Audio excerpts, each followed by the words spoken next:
बिस्मिल्लाहिर्रहमानिर्रहीम। अस्सलाम वालेकुम नाजरीन, पावर शो के साथ मैं हूं आसमा चौधरी। आज के प्रोग्राम में आपको खुशामदीद कहते हैं। इस्लामाबाद हाई कोर्ट के 6 जजेस ने चीफ जस्टिस ऑफ पाकिस्तान को सुप्रीम जुडिशल काउंसिल में एक लिखे गए खत में ये कहा कि खुफिया इदारों के कुछ एहलकार हैं जो जजेस को डरा धमका रहे हैं। जजेस की बेडरूम्स में कैमरे लगा दिए गए, कुछ को हरास किया गया, कुछ फैमिली मेम्बर्स को पकड़ धकड़ का सिलसिला शुरू किया गया और बहुत सारे केसेस पर असरअंदाज होने की कोशिश की गई। Justice Mohsin Akhtar Kiyani, justice Tariq Mahmood Jahangiri, justice Babar Sattar, justice Sardar Ijaz Ishaq Khan, justice Arbab Mohammad Tahir, justice Saman Rifat Imtiaz ने निज़ाम इंसाफ में मुदाखलत पर तशवीश का इजहार किया है। 25 मार्च को अदलिया पर दबाव से मुतालिक यह खत लिखा गया और इसके बाद कहा गया कि चीफ जस्टिस ऑफ पाकिस्तान काजी फायज ईसा ने इन तमाम जजेस को अपने घर पर बुलाया, हर एक से उनकी बात सुनी और उसके बाद एक फुल कोर्ट भी बुलाई गई जिसमें तमाम जजेस शामिल थे और बड़ी बहस के बाद उन्होंने प्राइम मिनिस्टर ऑफ पाकिस्तान से मुलाकात का फ़ैसला किया और ये तमाम तर मामलात उनके सामने रखे और पीएम साहब ने ये फिर ऐलान किया, जिसके बाद हमें ये बताया गया कि एक कमीशन बनाया जाएगा जो कि इन तमाम तर इल्ज़ामात के हवाले से तहकीकात करेगा। ये कमीशन बनेगा एक रिटायर्ड जज की सरबराही में जो नेक नाम भी होगा और बहुत कुछ उसके बारे में आप अच्छा सुनेंगे, ऐसा कहा गया है और जिस पे शायद सबको ट्रस्ट भी होगा। सवाल ये पैदा होता है कि क्या सियासी जमातें और बशमूल पाकिस्तान तहरीके इंसाफ क्या इस पर एतराज़ उठाएगी, क्योंकि अभी से बहुत सारी हम इस हवाले से खबरें भी सुन रहे हैं। पाकिस्तान तहरीके इंसाफ का कहना है कि सुप्रीम कोर्ट के चीफ जस्टिस ऑफ पाकिस्तान काजी फायज ईसा साहब इस हवाले से आर्टिकल 184(3) के तहत खुद से सो मोटो ले सकते थे, एक्शन ले सकते थे। उनके मातहत अदलिया के 6 मोतबर जजेस ने अगर इस तरह का खत लिखा है, कुछ इस तरह की रिजर्वेशंस का इजहार किया है तो उसको सुनना जरूर चाहिए था, देखना जरूर चाहिए था, ना कि एग्जीक्यूटिव और इंतजामिया के बारे में अगर कोई शिकायत हो रही है और आप ये मामला फिर उन्हीं के हवाले कर देंगे तो क्या वाकई ही इन 6 जजेस को इंसाफ मिलेगा या नहीं मिलेगा। कौन से ऐसे लोग थे जो इन केसेस पर असरअंदाज होने की कोशिश भी करते रहे। काजी फायज ईसा साहब ने हुकूमत से ये जब मुतालबा किया उसके बाद हम देखते हैं ये कमीशन तो बन जाता है। पाकिस्तान की तारीख में मुतअद्दिद कमीशंस बने, हमीदुर रहमान कमीशन की बात करते हैं, एबटाबाद कमीशन की बात करते हैं, मेमो गेट कमीशन हो गया, इस हवाले से साने आर्मी पब्लिक स्कूल हो गया, क्वेटा कमीशन हो गया, बहुत सारे मुतअद्दिद कमीशंस हैं। क्या इनकी सिफारशात रिकमेंडेशंस आज तक मंजर आम पर आई हैं या नहीं, और क्या वाकई ही इन जजेस को इंसाफ मिलेगा। क्या बेंच और बार के जो तहफ़्फ़ुज़ात हैं और बार्स इस हवाले से इस वक्त क्या सोच रही हैं। कल जब वफाकी वज़ीर आज़म तारड़ से ये सवाल किया गया कि ये जजेस ख़त लिखकर क्या मिसकॉन्डक्ट के मुर्तकिब हुए हैं तो उन्होंने कहा ये मामला हम अदलिया पर छोड़ते हैं कि क्या वाकई ही वो मिसकॉन्डक्ट के मुर्तकिब हुए हैं या नहीं। हुकूमत इन इल्ज़ामात की तहकीकात कैसे करेगी और क्या कमीशन बनाकर मट्टी पाव वाला मामला तो नहीं होगा, ये मामला सख्त खाने में तो नहीं चले जाएगा। इस पे मजीद बात करेंगे, हमें ज्वाइन करेंगे जनाब बैरिस्टर शहबाज खोसा साहब, सुप्रीम कोर्ट बार एसोसिएशन के एडिशनल जनरल सेक्रेटरी, आपको वेलकम कहते हैं। हसन रजा पाशा साहब हमारे साथ मौजूद होंगे, साबिक चेयरमैन एग्जीक्यूटिव कमेटी हैं पाकिस्तान बार काउंसिल के, आपको भी वेलकम कहते हैं आज के शो में। पाशा साहब आपसे गुफ्तगू का आगाज करते हैं। पाकिस्तान की तारीख में कई कमीशन बने, आए गए, खत्म हो गए, हमीदुर रहमान कमीशन आ गया, आर्मी पब्लिक स्कूल वाला कमीशन हो गया, आपने देखा बहुत सारे कमीशन हैं, एक लंबी तवील लिस्ट है। ये जो कमीशन बनने जा रहा है आपको लग रहा है कोई रिलायबल होगा, कोई फाइंडिंग सामने आएंगी, लोगों को इस पर ट्रस्ट होगा या नहीं नहीं होगा। बिस्मिल्लाहिर्रहमानिर्रहीम। देखें, इब्तदा में ही नेगेटिविटी अटैच नहीं होनी चाहिए। हाल दो के पहले जो कमीशन जिनका जिक्र आपने किया उनकी रिपोर्ट्स अभी तक सामने नहीं आई। हमीदुर रहमान कमीशन से ले ले, वो अखबारात में या गैर सरकारी अंदाज में पब्लिश तो हुई लेकिन सरकारी तौर पे आज तक नहीं हुई। इसी तरह बाकी भी हैं, उसामा बिन लादेन वाला कमीशन था, वो भी ऐसी हो गया, सलीम शहजाद कमीशन बना था, हमारे एक सहाफी उनको मार दिया गया था। हाँ जी, जी जी हाँ जी, इस तरह। लेकिन अभी जो है वो इतनी आसानी से इसको स्किप नहीं किया जा सकेगा। देखें, पूरे पाकिस्तान की बार एसोसिएशन और बार काउंसिल्स जो हैं वो 1 पॉइंट एजेंडा पे मुत्तफिक है। हमारी कोई आपस में मीटिंग नहीं हुई लेकिन हर एक ने अपने अपने तय अपनी सोच के मुताबिक 2 मुतालबे किए हैं। नंबर 1 कि इस मामले की ये जो इल्जामात आयद किए हैं उन 6 मुअज़्ज़ज़ जज साहबान ने, इनकी तहकीकात होनी चाहिए। और नंबर दो, ये जो इल्जामात लगाए गए हैं इन पे न सिर्फ तशवीश का इजहार किया बल्कि कंडेम किया कि ये इतने खौफनाक हैं कि अनप्रेसिडेंटेड खाता है और अनप्रेसिडेंटेड जो है वो इल्जामात आयद किए गए हैं। तो इनकी तहकीकात लाजमी होनी चाहिए। तो कहने का मतलब ये है कि ये दो ऐसे एलिमेंट हैं जिस पे कंसेंसस है बार एसोसिएशन का।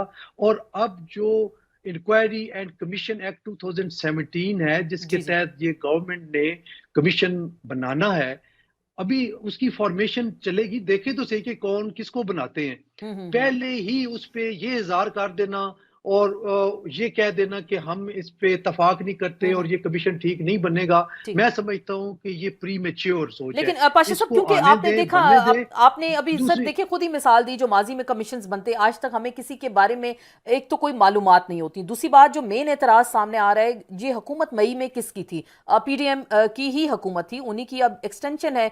तो उन्हीं के दौर में, शहबाज शरीफ साहब के दौर में ऐसा वाकया होना और फिर मामला एग्जेक्टिव के पास जाना, इस पे मेन एतराजात उठाए जा रहे हैं ना। मेरा ख्याल है कि ये 2017-18 के भी कुछ वाकयात इस खत में हैं। बिल्कुल और उसी को बुनियाद बना के ये खत लिखा गया और उसी को जस्टिस शौकत अजीज सिद्दीकी साहब के 3 दफा इस खत में जिक्र है उनका। तो वहां से भी शुरू होना चाहिए और वो भी सामने आना चाहिए। सिर्फ ये नहीं है कि आज एक चीज आई है, क्योंकि ये उसी चीज का तसलसल है। वही चीजें रिपीट हो रही हैं जो कि जस्टिस शौकत अजीज सिद्दीकी साहब के साथ होती रही हैं। तो मैं अभी भी जो है इस एक्ट के तहत 60 दिन का टाइम है कमीशन के पास और कमीशन ने 60 दिन में वो करना है, एविडेंस कलेक्ट करनी है और फिर जो कल्प्रिट्स है उनको सामने लाना है। और नंबर 3, ये जाती तौर पे ये कल कमीशन का जब ऐलान हुआ उससे पहले तक मेरी भी यही राय थी कि 184(3) के तहत सुप्रीम कोर्ट ऑफ पाकिस्तान को सुओ मोटो लेना चाहिए और अपने सामने लाना चाहिए। लेकिन अभी भी ये चीज अपनी जगह पे पूरी शद्दोमत के साथ मौजूद है कि कमीशन की जब रिपोर्ट आएगी तो उसके बाद भी 184(3) की cognizance supreme court of Pakistan ले सकती है। लेकिन बार एसोसिएशन और बार काउंसिल इतनी आसानी से स्किप नहीं होने देगी। यकीनन हम लोग भी पार्टी बनेंगे, हम जाएंगे वहां, कमीशन की प्रोसीडिंग्स को वॉच करेंगे और उसमें शामिल होंगे। बिल्कुल, बड़ी ये सर आपने अहम बात की है कि आप इस मामले को छोड़ेंगे नहीं। खोसा साहब, आपको भी वेलकम कहते हैं डिस्कशन में। एक तो 184(3) वाला मामला सुप्रीम कोर्ट के पास, चीफ जस्टिस ऑफ पाकिस्तान के पास ये इख्तियार था और अदलिया का मामला है, अदलिया के अंदर ही इसको रहने दिया जाता। उन्होंने प्राइम मिनिस्टर साहब को इन्वाइट किया, मीटिंग हुई, उनके ऊपर मामला छोड़ दिया कि आप कमीशन बनाएं और इसकी तहकीकात करें। तो आपको लग रहा है अपनी जान छुड़ाने की कोशिश की काजी साहब ने? जुडिशरी के मामलात हैं, वैसे तो हर मामले को वो देखते हैं, टेकअप करते हैं, इस मामले से क्यों वो पीछे हो गए? देखें जी, ये आप बिल्कुल ठीक कह रही हैं। इस तरह के शकूक व शुबहात लोगों के जहन में आएंगे। काजी साहब ने बहुत जल्दबाजी की हुदैबिया पेपर मिल्स के केस में, और ये जूनियर जज थे उस केस में, और इन्होंने एक फैसला इनके साथ जजेस ने किया ऑथर, जिसमें जब एक बड़े बेंच ने कहा कि हुदैबिया पेपर मिल्स का केस खोलें, इन्होंने उसको क्लोज कर दिया और उसके डायरेक्ट जो बेनिफिशरी थे वो शहबाज शरीफ थे। ये सिलसिला चलता रहा, पार्लियामेंट में भी काजी साहब चले गए। तो काजी साहब को सियासतदानों की तरफ देखना नहीं चाहिए था। हमारे जुडिशरी के चीफ जस्टिस हैं, चीफ जस्टिस आते हैं और चले जाते हैं और फिर इनकी लेगेसीज बाद में लिखी जाती हैं। जब ये इक्तदार में होते हैं, जब ये चीफ जस्टिस की सीट पर होते हैं, सब इनके आगे पीछे फिर रहे होते हैं और इनको लग रहा होता है सब अच्छा चल रहा है। काजी साहब के पास एक इनकलाबी मौका था, इन्होंने ये मौका बहुत सारी चीजों में जाया किया। इनके पास मिलिट्री कोर्ट्स के केस थे, इन्होंने वहां पर सिविलियन को ट्रायल जो हैं वो, हालांकि बड़ा अच्छा फैसला इन्होंने दिया हुआ है, जहां पे इन्होंने कॉन्स्टिट्यूशनल अमेंडमेंट भी इन्होंने उड़ाई भी थी मिलिट्री कोर्ट्स के अगेंस्ट, मगर यहाँ पर ये इसमें बिल्कुल खामोश रहे। और भी बहुत सारे केसेस हैं, ये लेगेसी तो बाद में लिखी जाएंगी, मगर ये मौका था कि ये अपनी लेगेसी दुरुस्त करते और कुछ जुडिशरी के लिए अच्छा कर जाते। मगर बड़ी डिसअपॉइंटमेंट हुई मुझे ये देख कर के ये काजी साहब जाकर फिर जिनकी शिकायत कर रहे हैं जजेस, और मैं सलूट पेश करूंगा इस्लामाबाद हाई कोर्ट के उन जजेस को जिन्होंने जुर्रत की। आपको ये पता होना चाहिए कि इन जजेस के खिलाफ कोई किसी किस्म का मुकदमा किसी केस में नहीं चल रहा, किसी कोर्ट में नहीं चल रहा। ये जजेस जो हैं, इनकी कोई सुप्रीम जुडिशियल काउंसिल में इंक्वायरी नहीं चल रही। दे वॉलंटियर्ड एंड केम फॉरवर्ड, और एक लेटर नहीं, इन्होंने 12 अपने लेटर अटैच किए जिनमें इन्होंने एक शिकायत की उन्होंने उस अपने चीफ एग्जीक्यूटिव जस्टिस साहब आमिर फारूक को भी बताया और उन्होंने कहा उस वक्त जी डीजीसी से बताया उनकी बात उन्होंने, हो गई और थी आई इस एम वक्त। श्योर कि आमिर फारूक साहब ने भी ये किया होगा, उन्होंने भी सरकार में कहीं ना कहीं इनकी शिकायत जरूर की होगी, जो अभी काजी फायज ईसा साहब ने कर दी, चीफ ये एग्जीक्यूटिव जो प्राइम मिनिस्टर साहब हैं, जो कि डायरेक्ट बेनिफिशियरी हैं उन हरकत के जिनका कंप्लेंट की गई है इसमें। हमें देखें, जजेस ने चीफ जस्टिस साहब को खत लिखा कि कोड ऑफ कॉन्डक्ट में कोई ऐसी गुंजाइश नहीं है जहां पर हम बता सकें या हम इसका सद्देबाब कर सकें कि हमारे साथ जब प्रेशर एग्जर्ट होता है तो हम क्या करें। आपने क्योंकि शौकत अजीज सिद्दीकी के केस में ये एक्नॉलेज किया और ये डिसाइड किया कि उनका रिमूवल गलत हुआ, क्योंकि उन्होंने उस वक्त एक आउटबर्स्ट कर दी थी। ये इसी तरह के उनका रिमूवल इसलिए हुआ था कि उन्होंने एक आउटबर्स्ट कर दी थी इसी तरह की इंटरफेरेंस के खिलाफ। तो इन्होंने कहा कि जब आपने ये एक्नॉलेज कर लिया कि वो आउटबर्स्ट ठीक थी और उनको निकालना गलत था, तो हमें वे फॉरवर्ड बता दें। अब ये खत लीक हुआ, जब ये लीक हो गया तो चीफ जस्टिस को मौका मिल गया कि यहाँ पर ये 184(3) की जुरिस्डिक्शन एज्यूम करके इसको धागा करके खोल सकते थे, और इनको खोलना चाहिए। देखें, जुडिशरी की इंडिपेंडेंस चीफ जस्टिस काजी फायज ईसा का तोहफा नहीं है हमें, ये खून दिया है इसमें वकला ने, ये बहुत लंबी चौड़ी जिदोजहद के बाद हासिल की गई। इसमें कराची में शहादतें हुई, मलीर बार में, इसमें क्वेटा में शहादतें हुई, इसमें रावलपिंडी इस्लामाबाद के वकला ने शहादतें दी। बहुत सारे वकील जो हैं पाबंदा सलासत हुए। मेरे वालिद साहब का माल रोड पर वो आइकॉनिक खून निकला। ये हम सब ने इसमें कैदो बंद की सोबतें बर्दाश्त की हैं। हम सब इसके बहुत ज्यादा अफेक्टी हैं, हम इसके स्टेक होल्डर्स हैं। हमें पता होना चाहिए कि हम जो सारी रात पढ़कर तैयारियां करते हैं और जाकर कोर्ट्स में पेश होते हैं, तो क्या ये किसी फोन पे या किसी इंस्पेक्टर के कहने पर जज साहब फैसला नहीं होता? बिल्कुल, क्या हमारी दाढ़ी पर करेंगे? ये इस तरीके से एग्जीक्यूटिव के हाथ में अपनी दाढ़ी पकड़ा देना, ये शायद काजी फायज ईसा साहब के दानिश में अच्छा फैसला होगा, मगर वकला कम्युनिटी इस पे बड़ी तशवीश का इजहार कर रही है। मैंने जिसके भी मुझे फोन आए या मेरी जिन से भी बात हुई है, उन सब का ख्याल ये है कि ठीक है, सरकार अपनी इंक्वायरी करती रहे, मगर चीफ जस्टिस साहब के आप लोग दबाव रखेंगे इस हवाले से, रिस्पांसिबिलिटी है to correct this and they should. बिल्कुल। पाशा साहब, सर आप भी सही फरमा रहे थे कि चलें एक कमीशन बन गया, लेकिन अभी कोई वकला या बार्स कोई अपील नहीं करेंगी चीफ जस्टिस ऑफ पाकिस्तान से कि इस मामले को डायरेक्टली देखा जाए, सुना जाए, क्योंकि रिजर्वेशंस बढ़ती जा रही हैं। 6 जजेस का मामला है। पहले तो एक शौकत अजीज सिद्दीकी थे, उनको इंसाफ लेने में इतने साल लग गए, यहाँ तो 6 जजेस का मामला है। बड़े बड़े केसेस यहाँ पे पेंडिंग है इस वक्त इस्लामाबाद हाई कोर्ट में। हर चीज जो है इस वक्त मुतनाज़ा सी दिखाई दे रही है। तो अब फैसले कैसे होंगे, आपको क्या लग रहा है? हाँ, देखें, जिस तरह एक सारा मलबा उठा के जस्टिस काजी फायज ईसा साहब पर फेंका जा रहा है, मैं थोड़ा सा इससे इख्तलाफ करूंगा। जो ही ये खत मौसूल हुआ तो उसी दिन चीफ जस्टिस साहब ने इन तमाम जज साहबान को अपने घर बुला लिया। 2.25 घंटे इनके साथ फर्दन भी मुलाकात की, इकट्ठी मुलाकात भी की, इनकी बातें सुनी। फिर क्या हुआ कि फिर अगले दिन फुल कोर्ट मीटिंग बुला ली। ये अच्छी बात है, अच्छी रवायात स्टार्ट हुई हैं बड़े अरसे के बाद कि सुप्रीम कोर्ट जो होती है वो एक चीफ जस्टिस नहीं होता। सुप्रीम कोर्ट मींस ऑल जजेस ऑफ द सुप्रीम कोर्ट, उन मिल के तो वो सुप्रीम कोर्ट होती है। और जो इसमें अच्छी बात है कि तमाम जजेस जो अवेलेबल थे, ऑलमोस्ट फुल कोर्ट थी, वो सारे आए। किसी ने ये नहीं कहा कि मैं नहीं शिरकत करता, वो आए। डेलिब्रेशंस यकीनन हुई होगी, काफी लंबी उनकी आपस में बहस हुई, और उन्होंने उस दिन एहतियातन या डेलिबरेटली कोई एलामिया जारी नहीं किया और उसको कल पे छोड़ा। अगले दिन, उसी दिन शाम को चीफ जस्टिस साहब ने अटॉर्नी जनरल ऑफ पाकिस्तान को बुला के या उनको कहा कि जी चीफ एग्जीक्यूटिव से मिलना चाहता हूँ। इसका मतलब ये हुआ कि उन्होंने अपने तौर पे नहीं, बल्कि जो ऑनरेबल सुप्रीम कोर्ट के तमाम जजेस हैं उनकी राय से ये करके तो फिर वो किया।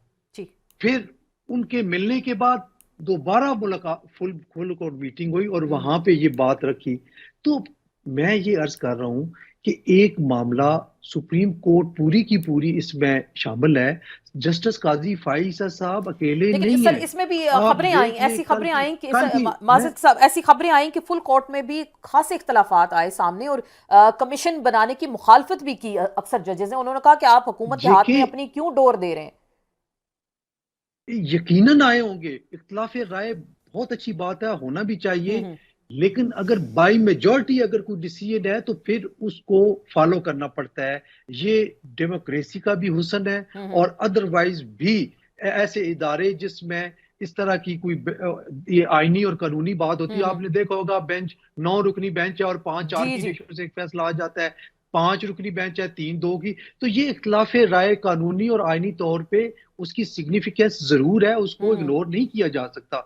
तो फिर अगर अक्सरीती राय के फैसले के तहत उन्होंने राब्ता किया तो फिर ये हम्म भी गलत बात नहीं है, ये भी ठीक है। अब कमीशन की बात कर रहे हैं और ये हाजिर सर्विस होने चाहिए थे, ये रिटायर्ड क्यों रखे जा रहे हैं। मुझे याद है, और आप भी जरा अपनी मेमोरी अगर रिकॉल करें हम्म, तो पिछले टेन्योर में इसी जी हुकूमत जी ने एक ऑडियो लीक्स पे कमीशन मुकर्रर किया था, बिल्कुल। जिसमें उस वक्त के सीनियर प्यूनी जज जस्टिस काजी फाइजा साहब और 2 हम्म, चीफ जस्टिस सुप्रीम कोर्ट के हाई कोर्ट्स के, ठीक। उनको मेंबर बनाया था। हम्म उस पे भी एक मखसूस पार्टी ने और मखसूस हम्म, लॉबी ने ऑब्जेक्शन, ये ठीक कैसे बन गया जी, ये कौन होते हैं बनाने वाले, ये गलत है। ठीक। और आज मैं देख रहा हूं कि वही दोस्त हमारे हाँ हाँ, इस कमीशन पे भी एतराज इसकी कर रहे फॉर्मेशन से पहले ही ऑब्जेक्शन कर रहे हैं और जी रिटायर्ड नहीं होने चाहिए। भाई उस वक्त आप कहते हैं ये नहीं होनी चाहिए, हैं। अब रिटायर्ड बनाए, हो सकता है आपकी वजह से रिटायर्ड बना रहे हो कि लेकिन सर आपका वो एतराज जो ऐसी पहले गारंटी था कौन देगा, उसको अंडू नेक किया नाम भी जा होगा, सके। रिटायर्ड भी होगा और अच्छा जज होगा, ये फिर गारंटी, फिर इतनी सारी क्वालिटीज फिर किसके अंदर आएंगी, फिर ये फिर कौन गारंटी फिर देगा। आसमा ये करें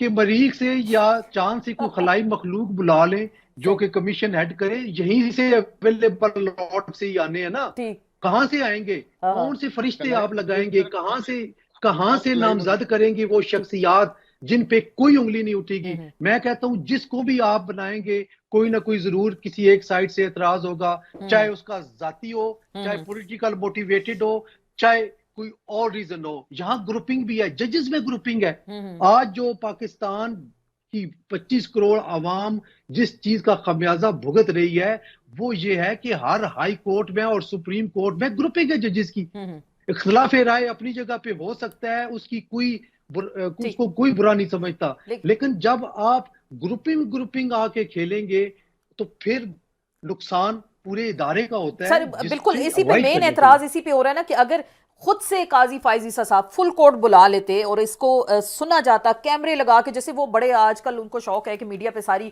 डायरेक्टली दिखाया जाए, और वो पूरी फुल कोर्ट बैठ जाती, कैमरे लग जाते, पूरे पाकिस्तान को ये प्रोसीडिंग्स जो है वहां की दिखाई जाती कि क्या बात हो रही है, क्या जिरा हो रही है, किसको बुलाया जा रहा है, तो फिर शायद लोग मुतमईन हो जाते। खोसा साहब के सामने यही सवाल रखते हैं। खोसा साहब, 184(3) फिर यही बात आ जाती है घूम फिर के, जजेस के पास बहुत सारे इख्तियारात हैं। आप कंटेम्प्ट में अंदर भी कर सकते हैं उनको, आप उनको सजा भी दे सकते हैं, आप उनको कटहरे में ला के खड़ा भी कर सकते हैं, तलब भी कर सकते हैं।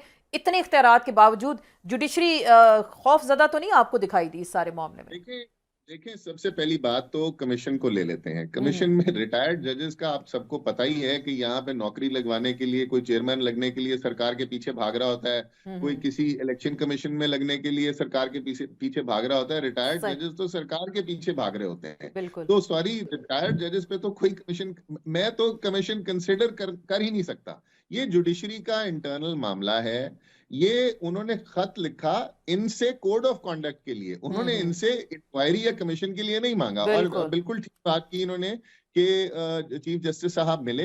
मेरा ख्याल है उनको आज या कल दोबारा चीफ जस्टिस साहब को इन जजेस को बुलाना चाहिए। आई एम हम्म श्योर वो इस बात पर बड़ा सख्त एतराज करेंगे कि हम्म इन्होंने अपनी दाढ़ी उनके हाथ में कैसे पकड़ा दी। हम्म, सारी दुनिया इंसाफ के लिए अदालतों के पास आती है। सही, सारी दुनिया हर किस्म के टेक्निकल मामलात के लिए, चाहे वो कॉन्ट्रैक्चुअल हो, बैंकिंग का मामला हो, सिविल बिल्कुल। डिस्प्यूट हो, कंस्ट्रक्शन डिस्प्यूट हो, आपस के मसले हो, फौजदारी मसले हो, खून कत्लो गारत हो, बल्कि हुकूमत तक को कॉन्स्टिट्यूशन में ये कहा गया है कि अगर उनको कोई कंफ्यूजन है तो वो अदलिया बिल्कुल के पास बिल्कुल, जाए, अपना मावरा मसला आइन लेकर। कोई कानून बन गया, हम वो भी अपना अदलिया के मसला पास लेकर मामला चला तो जाता है। सरकार के पास जा रहे हैं और उस सरकार के पास जा रहे हैं जो बेनिफिशियरी है उन हरकत की, जो ये जजेस जिसकी कंप्लेंट कर रहे हैं। ये बड़ी गैर मुनासिब सी बात है। चीफ जस्टिस आते हैं और चले जाते हैं और पीछे अपना लेगेसी छोड़ जाते हैं और गलत फैसले भी कर जाते हैं, जिस तरह काजी फायदीसा साहब ने 40 साल 50 साल पुराने फैसले खोल के कहा ये गलत थे या ये गलत तरीके से किए गए थे या इन पे दबाव था।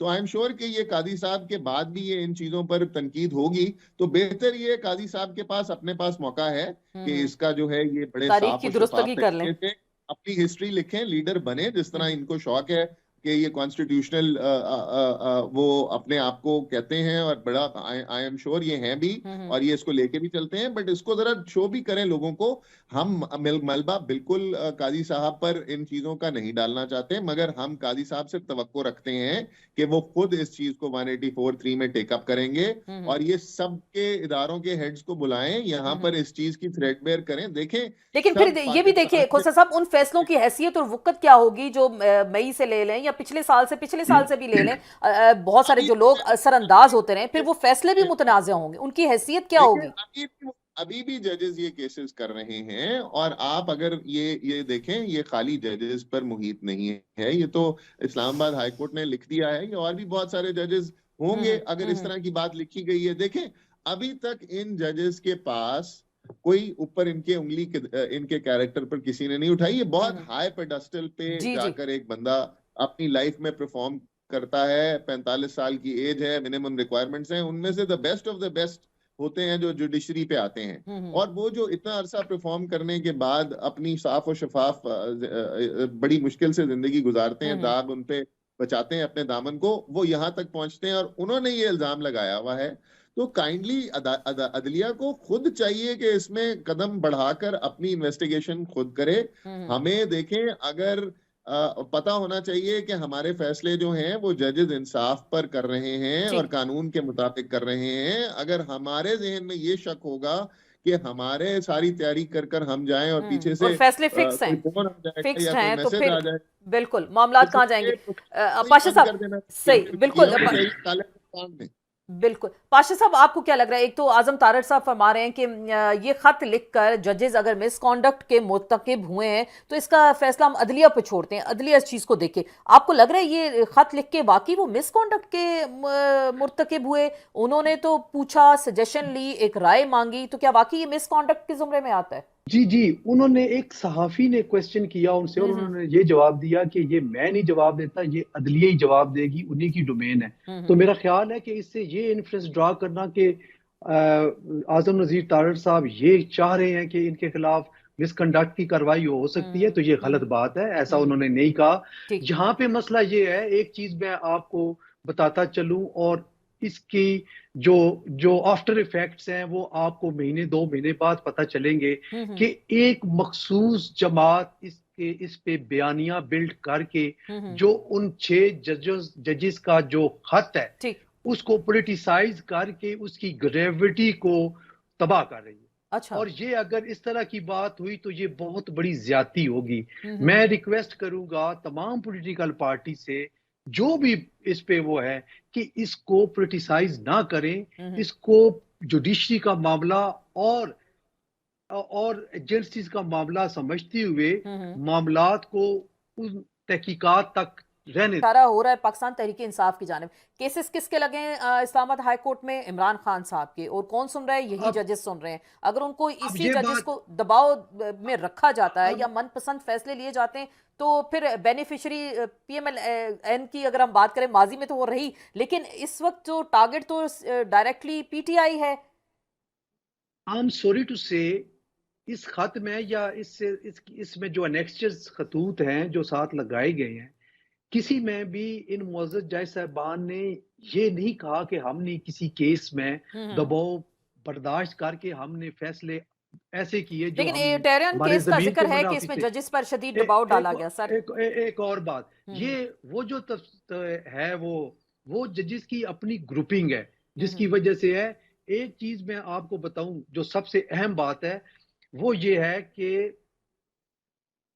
इन्हीं जजेस में से ऐसे भी जज हैं जिन्होंने इमरान खान को वो रिलीफ दिए जो कि क्रिमिनल ज्यूरिस्प्रूडेंस में कहीं पे भी किसी मुल्ज़म को नहीं दिए गए।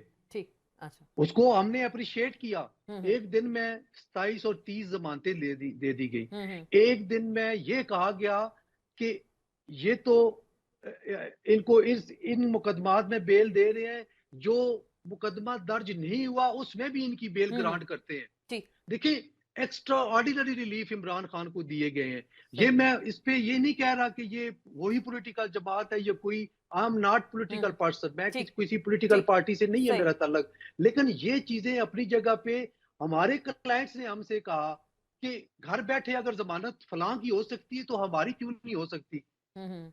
अगर जज जो है, हम पहली पेशी पे, पहली पुकार पे हम हाजिर नहीं होते तो डिसमिस इन डिफॉल्ट हो जाता हमारा केस। लेकिन ये फलां सियासतदान का केस अदालत 9:30 बजे 10 बजे तक रात को बैठ के वेट कर रही है, तो ये क्यों कर रही है, ठीक। हमारा क्यों नहीं वेट किया जाता। तो ये सारी चीजें प्लस माइनस चलती रहती और हैं, फिर ऊपर नीचे होता रहता है। इसमें सर तो मियां इस नवाज चीज शरीफ को साहब भी हैं, यही अदालतें थी जिन्होंने उनको सहूलत दी, बायोमेट्रिक्स एयरपोर्ट पे कर दिए गए, उनके आने से बिल्कुल पहले राहदारी जमानतें यही दे दी गई, मियां साहब को वो क्लीन तो चिट दे दी, उनके बेटे आए उनको क्लीन चिट। तो बहुत सारे फैसले मुतनाज़ा होंगे। मैं वही बार बार कह रही हूँ, इन फैसलों की पे कानूनी और आईनी हैसियत क्या होगी। जरा खोसा साहब से पूछते हैं, सर आपकी जमात क्या वाकई इस चीज को मुतनाज़ा बनाएगी? फिर आप लोग सड़कों पे होंगे, इसको बुनियाद बना के आप लोग एक तहरीक तो नहीं चलाएंगे? जुडिशरी क्या मजीद मुतनाज़ा हो जाएगी क्या इस फैसले के बाद?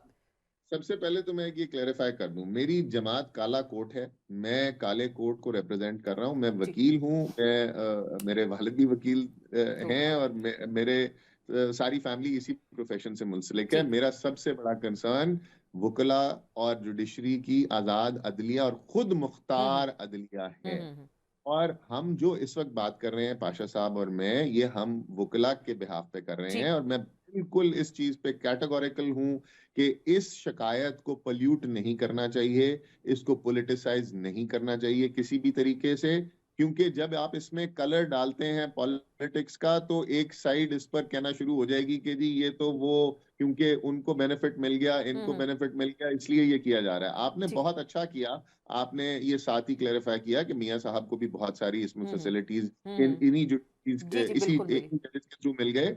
ये कहानी शुरू कहाँ से हुई कि शौकत अजीज सिद्दीकी साहब ने अपने while he was a senior puisne जज of the Islamabad high court एक इमोशनल स्पीच कर दी, और उसमें उसने अपने पर प्रेशर्स का जिक्र किया जब वो चीफ जस्टिस बनने वाले थे उस वक्त, और उस वक्त उन पर प्रेशर डाला जा रहा था नवाज शरीफ साहब को सजाएं देने के लिए, और उन्होंने उस चीज का जिक्र किया। तो ये तो चीज वक्तन फवक्तन चलती जा रही है, और हमें इस पर सख्त तशवीश का इजहार है। हम चाहते हैं कि हमारे जजेस बड़े ऑनरेबल जजेस हैं, हमें इनसे 100 इख्तलाफ होंगे, ये कोई हमारे हक में सारे केसेस के फैसले नहीं करते, हमारे रोज हमारी इनसे झड़पें होती हैं, मगर कानून के मुताबिक और आईन के मुताबिक अदलिया एक पिलर ऑफ द स्टेट है। अदलिया और वकला जुडिकेचर का चैप्टर है जो कॉन्स्टिट्यूशन में मौजूद है। कॉन्स्टिट्यूशन हमें रेगुलेट करती है, हमें जो आर्टिकल 209, 210, 211 रेगुलेट करता है, हमें 1843 रेगुलेट करता है। अगर हमारी एक इतनी संगीन एक मिसकॉन्डक्ट, मैं तो ये उन के बारे में कहूंगा मिसकॉन्डक्ट है जिन्होंने ये हरकतें की, तो ये जब एक हाईलाइट हुई, और ये बात ऐसी जगह से हाईलाइट हुई जिन पे शक नहीं किया जा सकता, इन जजेस के कैरेक्टर पर हम इनके सामने रोज पेश होते हैं, हमें तो इख्तलाफ होंगे, हमें इनके कैरेक्टर पर कोई इख्तलाफ नहीं है, हम इन जजेस के साथ खड़े हैं। इन्होंने शिकायत की है, चीफ जस्टिस को चाहिए सुओ मोटो लें, और इसको लाइव टेलीकास्ट जिस तरह ये ऑर्डिनरी केसेस में चलाते हैं उस तरह से चलाएं। अगर 40 साल 50 साल बाद केसेस में फैसला दिया जा सकता है, तो और उसको भी बार बार टेकअप किया चीफ जस्टिस साहब ने, तो काइंडली ये सिर्फ इंप्रेशन नहीं जाना चाहिए कि जिन पार्टीज के इजलास में आप गलती से चले गए और वहां पर जाकर आपने अटेंड कर ली और उसके बाद आज आप उनको बेनिफिट दे रहे हैं, तो ये इस तरह के इंप्रेशन नहीं जाने चाहिए। हमें ये नजर आना चाहिए कि चीफ जस्टिस साहब आज भी अदलिया के मामले में इतने ही प्रोएक्टिव हैं, हम उनसे तवक्को और रखते हैं, अपने साथी जजों के साथ खड़े हैं। ये भी तो देखें ना, उनको तनहा तो बीच चौराहे में ना खड़ा कर दें, उनके साथ खड़े रहें, सॉलिडेरिटी। और ये करते हुए नजर भी आना चाहिए। सही। बिल्कुल आखिरी बात करेंगे पाशा साहब, ये एक ज़ाहिर बात है खुफिया इदारों के खिलाफ ये 6 जजेस ने एक बहुत बड़ी चार्जशीट है, जो भी पॉइंट्स उन्होंने उठाए, जो नुक्ते उठाए, किसी को हरास कर रहे हैं, किसी के बेडरूम में कैमरे लगा दिए गए, किसी के बहनोई को उठा लिया गया, टॉर्चर किया गया लोगों को, तो आपको आप क्या करेंगे बहसीत वकील? जाहिर बात है बार के आप लोग नुमाइंदगान भी हैं, तो कोई बड़ी तहरीक चलेगी? आपने शुरू में आगाज में कहा आप लोग इस पे नजर रखेंगे, बाद में भी कमीशन की रिपोर्ट के बाद भी आप चीफ जस्टिस साहब के पास जाहिर बात है आप इस हवाले से प्रेशर रख सकते हैं 184(3) को देखा जाए, तो आप कोई तहरीक तो नहीं शुरू होगी इस मामले में, खुसूसन अदलिया की, मैं वकला की बात कर रही हूँ। देखें, जो इल्जामात हैं, मसलन जज साहब के बेडरूम में या ड्राइंग रूम में कैमरे नस्ब करना, मैं समझता हूँ इससे ज़्यादा अनबेरेबल बात नहीं हो सकती, इससे ज़्यादा घटिया बात नहीं हो सकती। और सोच सोच के हौल उठते हैं कि उन जिनके साथ ये बीती है, उन्होंने वो दिन किस कर्ब और किस दुख में गुजारे होंगे। इसमें कोई दूसरी राय नहीं है कि हमें हर हाल में इनका साथ देना चाहिए, और दे रहे हैं और देंगे। ठीक। पाकिस्तान बार कौंसिल जिसका मैं मेंबर हूँ, इस वक्त हाईएस्ट रेगुलेटरी बॉडी है, lawyers fraternity all over the country. हमने मीटिंग 5 अप्रैल को बुलाई है, ठीक। Executive committee Pakistan bar council की, चूंकि हमारे चेयरमैन साहब बैरून मुल्क गए हैं, ठीक। फारूक एच नायक साहब, वो तशरीफ लाएंगे, तो हम उस पे 1 पॉइंट एजेंडे पे ये मीटिंग रखी है, तो उस पे इंशाल्लाह हम कोई ना कोई डिसीजन करेंगे कि हमने वे फॉरवर्ड कौन सा अडॉप्ट करना है। और देखें, तहरीक तहरीक पिछले 2 साल से कोशिश हो रही है कि तहरीक चलाएं। लॉयर्स जरूर तहरीक चलाएंगे जब वो ये समझेंगे कि अब ये वक्त आ गया है। जब हमारी बात नहीं मानी जाएगी, ठीक। जब बेअसूली होगी, आइन की बेतौकीरी होगी, ठीक। अदलिया जैसे इंस्टीट्यूशन की बेइज्जती होगी, बेतौकीरी होगी, तो यकीनन पहले की तरह वकला अपना किरदार अदा करेंगे, और हम इसके लिए तैयार हैं। और आप सब मैदान में होंगी। खोसा साहब आखिरी बात 30 सेकंड, आप लोग भी शाना बशाना होंगे पाकिस्तान बार काउंसिल के साथ, और बाकी जो दीगर बार्स हैं आपकी, आप सब इकट्ठे होंगे?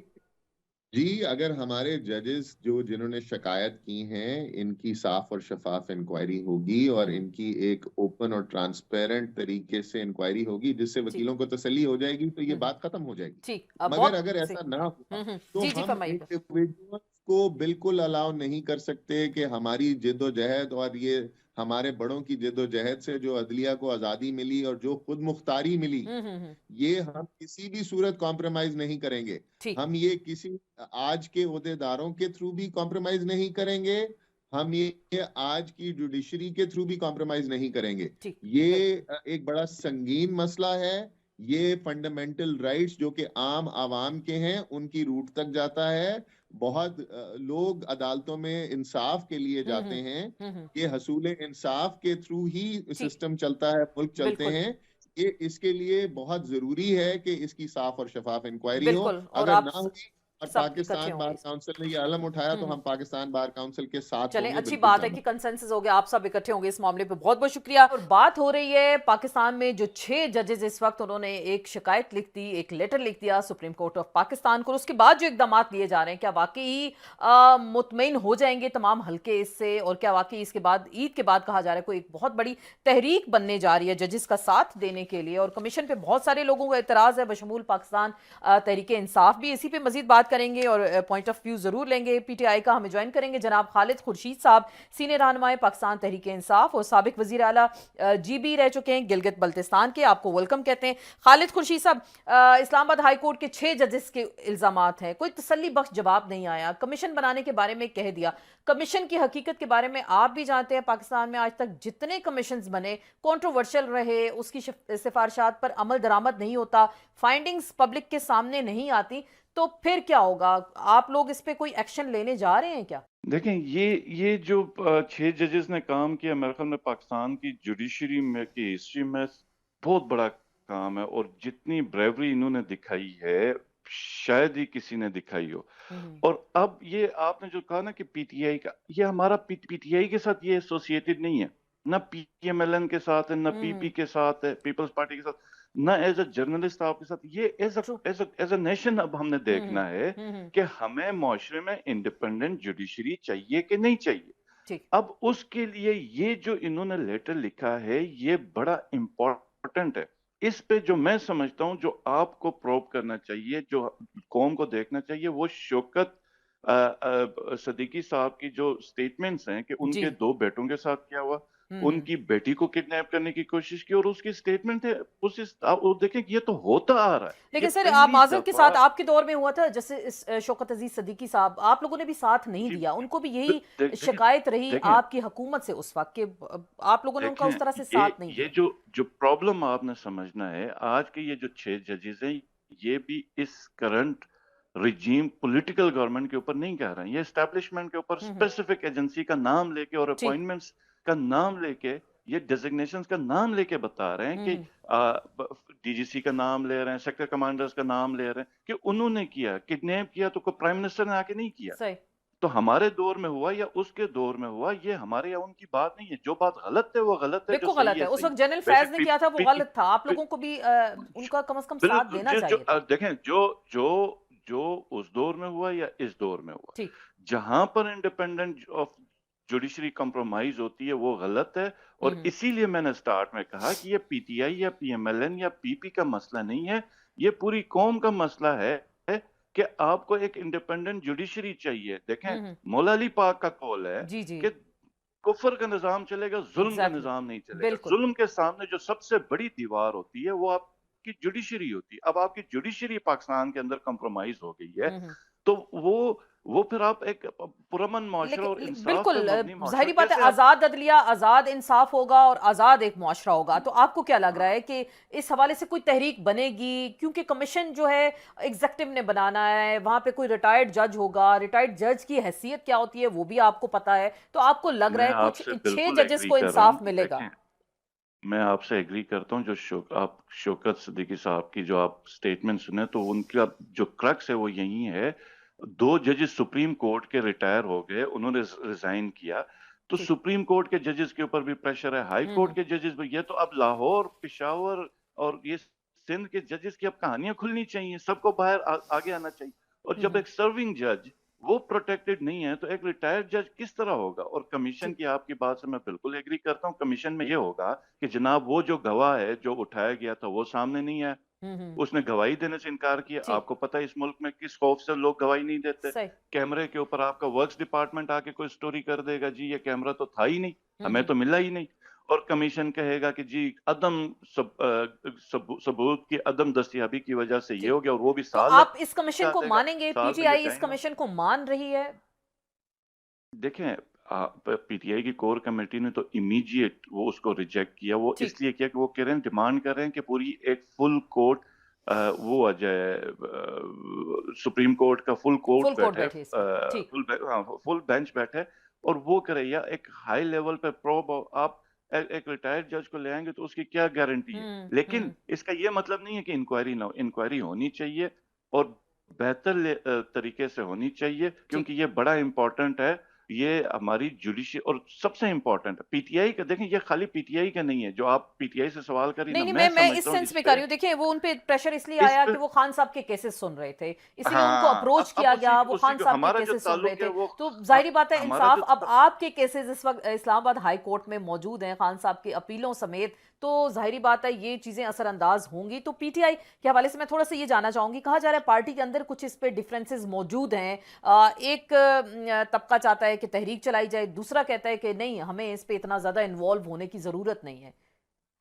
नहीं। देखें, जब आप पीटीआई एक जमहूरी पार्टी है, जब लोग बैठते हैं तो उसके ऊपर मशावरत होती है, और मशावरत में तो ठीक। ये तो अगर 70 बंदा बैठा तो वो एक हुस्न यही होता है कि जाते हैं, उसके ऊपर डिस्कशन होती है, और यूनियन फिर कलेक्टिवली एक डिसीजन पे आ जाते हैं। तो हम्म। पीटीआई अभी इसके ऊपर बैठ रही है, इसके ऊपर सोच रही है। हम्म। हमारी कोर कमेटी बैठ रही है, और वो ठीक। लीडरशिप वहां से जो डिसीजन करेगी उसको लेके आएंगे। और हमारा जो मेन कंसर्न है, जो इस लेटर के ऊपर इन्होंने खान साहब के केसेस के ऊपर एजेंसीज का प्रेशर का जिक्र किया, जी जी। और जो हम कहते हैं कि ये पॉलिटिकल विक्टिमाइजेशन है, इमरान खान की पॉलिटिकल प्रोसिक्यूशन है, ठीक। और पसंद नापसंद के ऊपर पाकिस्तान की अवाम को उसके लीडरशिप से महरूम करने की। तो हम इस केस को तो लड़ेंगे, लेकिन मैं समझता हूँ इसकी जो सबसे बड़ी जिम्मेदारी जो रैलीज निकालने की बात है, ठीक। जो तहरीक चलाने की बात है, वो पाकिस्तान के वकला के ऊपर है, बाहर की तंजीमों के ऊपर है। और अगर ये आपके तवज्जो से अगर ये कोई आवाज मेरी सुन रहे हैं, ठीक। तो अगर आप आज ना निकले तो आपकी तंजीम पे मुझ समेत पाकिस्तान का कोई शहरी तो बिलीव सर नहीं करेगा। हामिद खान जब साहब आपके निकलेंगे, जजेस बार के एक बड़े तबके को वो लीड करते हैं, इलेक्शन भी उन्होंने वहां से विन किया। देखें, वो हामिद खान साहब बार का मजबूत आपने एक लॉयर हैं, वो इस तहरीक को लीड करेंगे। माजी में हमने देखा एतजाज एहसन साहब थे,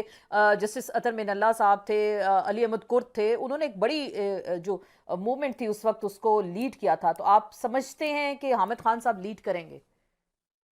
जी, हामिद खान साहब तो लीड करेंगे, लेकिन बार काउंसिल का मसला ये है कि वहां पर मुख्तलिफ ग्रुप्स हैं, और ये एक हामिद खान अगर लीड करे तो ये इसको पीटीआई का रंग ना हो। ठीक। ये हमारी जो ख्वाहिश है, या एज अ पाकिस्तानी, मैं पीटीआई के एक लीडर के तौर पर नहीं कह रहा हूं, एज अ पाकिस्तानी मेरी ख्वाहिश है कि वकला निकले, उसके ऊपर कहें कि नहीं जी, या एक ओपिनियन दें कि ये जो हो रहा है सही हो रहा है, ठीक। ठीक है, हाँ, पूरी कौम बैठ जाएगी। सही। अगर गलत हो रहा है और अनप्रेसिडेंटेड हो रहा है, कॉन्स्टिट्यूशन की वायलेशन है, जजेस को विक्टिमाइज किया गया, प्रेशराइज किया गया, और उनके रिश्तेदारों को उठा के टॉर्चर ठीक। किया गया, बेडरूम से कैमरे निकले हैं, तो कब फिर वो कला जागेंगे? तो ये मैं समझता हूँ जो तहरीक निकलनी चाहिए, आज निकलनी चाहिए, वकला की निकलनी चाहिए। अच्छा, आप बार बार इस चीज पे जोर दे रहे हैं कि ये तहरीक वकला चलाएं, और आपकी पार्टी को भी इस वक्त मेजॉरिटी वकला ही लीड करे। मैं थोड़ा सा इसमें ऐड ऑन करना चाहूंगी।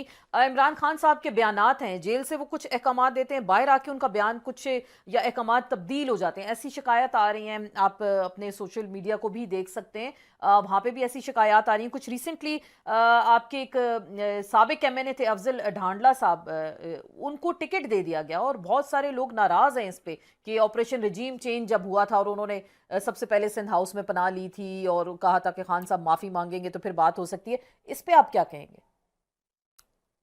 देखें, वो तो अभी कोर कमेटी जो जिस टिकट के ऊपर भी कंप्लेंट आ गई, तो वो खान साहब के पास मैसेज चला जाएगा और वो जी। रिव्यू हो जाएगा। ठीक। कोर कमेटी तमाम वर्कर्स के साथ इन कांटेक्ट है, और जो भी मैसेज हो गया वो खान साहब के पास भेजा जाएगा, और ठीक। फाइनल डिसीजन इमरान खान का है। लेकिन जो आपने शुरू में कहा था ना कि मैसेजेस के ऊपर, हमारी पार्टी के जनरल सेक्रेटरी है उमर अयूब। मेरा एक सवाल ये है कि उमर अयूब को मिलने क्यों नहीं दिया जा रहा? शिबली फराज को मिलने क्यों नहीं दिया जा रहा? हमारी जो मेन लीडरशिप है पीटीआई की सेंटर ठीक। की, उनको नहीं मिलने दिया जा रहा। एक दो मिले, जैसे अली मोहम्मद खान या असद कैसर, उनको एक दफा पिछले 10 महीने में एक दफा मिलने ठीक। दिया गया, ठीक। और एक कोई ना पेपर होता है, न पेन होता है, न और न कोई और मैसेज का तरीका है। आप जाते हैं 5 मिनट के लिए, जो बंदा जाता है वो ठीक। गुफ्तगू जो मतलब जहन में जो पॉइंट्स हैं उसको बात करता है, मैसेज पहुंचाता है, उस पे कोई जवाब लेके वापस है।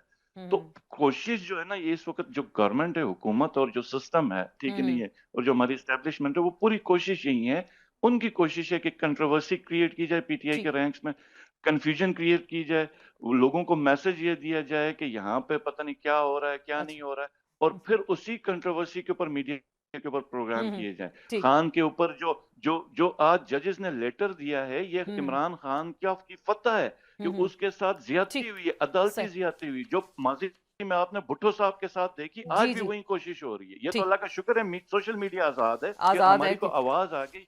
जी ठीक, अब देखते हैं कि सर आप की पार्टी भी इस हवाले से आगे क्या नया मोड़ लेकर आती है। बहुत बहुत शुक्रिया खालिद खुर्शीद साहब, आप हमारे साथ मौजूद थे, और आज के प्रोग्राम में जो जजेस ने इल्जामात लगाए हैं कुछ खुफिया एजेंसियों के हवाले से अपना और अपनी जमात का पॉइंट ऑफ व्यू दे रहे थे, इसके साथ ही आपसे इजाजत चाहेंगे। इंशाल्लाह कल फिर मुलाकात होगी। अल्लाह हाफिज।